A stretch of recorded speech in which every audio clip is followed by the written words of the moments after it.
This is Michaela's vlog, and I am here today to introduce to you another aesthetic cafe with a good and relaxing ambience here in Valenzuela.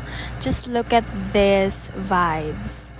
You're gonna love it here, so tune in. Hi guys, we're in a coffee shop today and bumili lang ako kanina ng frap.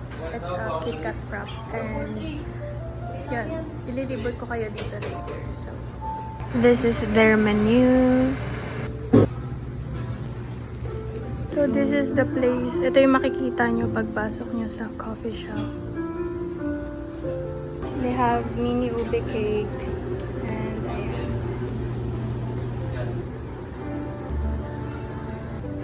Ayan, pwede kayo mag-mirror shot dyan.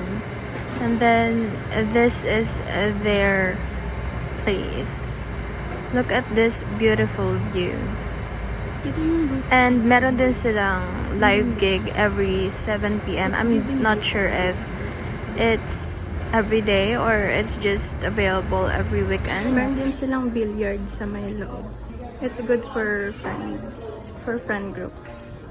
Guys, so we got our order na and dito yung magandang spot kasi walang tao. Tingnan natin dun sa may dulo. Meron parang duyan dun sa may dulo eh. Tignan nyo guys, ang ganda dito sa spot na to. Talagang may enjoy mo yung view. Even though it's not that good, pero yung place nila, lalo na yung spot na yan, talagang ang ganda. Good siya para sa mga main for solos or like friends kayo. Bagay talaga dyan.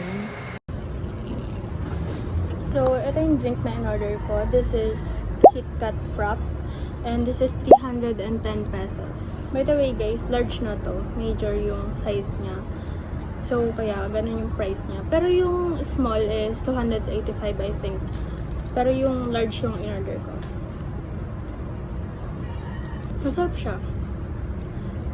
But, I think I'm gonna rate it 7 out of 10. So, worth it ba yung price? I think balance lang. So, manonood tayo ng anime na pinapanood ko.